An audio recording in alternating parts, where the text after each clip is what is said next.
ಹೇಳಬೇಕು ಬೇಡ ಅನ್ನೋದು ಗೊತ್ತಿಲ್ಲ. ಪ್ರಕಾಶ್ ಸರ್ ಪರ್ಮಿಷನಲ್ಲಿ ಹೇಳ್ತಾ ಇದ್ದೀನಿ. ಈ ಚೇರ್ನ ನೀವು ಥಿಯೇಟ್ರ್ ಮುಂದೆ ಇಡಬೇಕು. ಇದನ್ನು ಅಭಿಮಾನಿಗಳು ಕೂತ್ಕೊಂಡು ಅದನ್ನು ಎಂಜಾಯ್ ಮಾಡಬೇಕು. ನನಗೆ ಅದು ಖುಷಿ ಆಗುತ್ತೆ.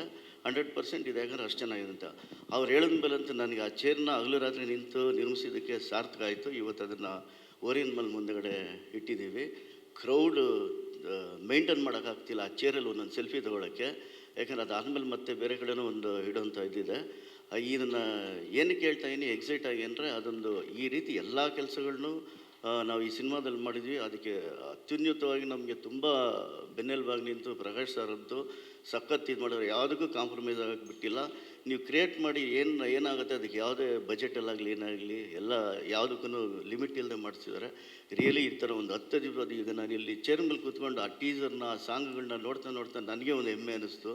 ರಿಯಲಿ ತುಂಬ ಅದ್ಭುತವಾಗಿ ಮೂಡಿ ಬಂದಿದೆ. ಅದೇ ರೀತಿ ಡಿಸೆಂಬರ್ 11ಗೆ ಸಿನಿಮಾ ರಿಲೀಸ್ ಆಗ್ತಾಯಿದೆ. ನೀವು ಈಗ ನೋಡಿರೋದು ಬರೀ ಒಂದೇ ಒಂದು 15-20% ಅಷ್ಟೇ. ಇನ್ನು 100% ಥಿಯೇಟ್ರ್ನಲ್ಲಿ ನೋಡ್ತೀರಾ.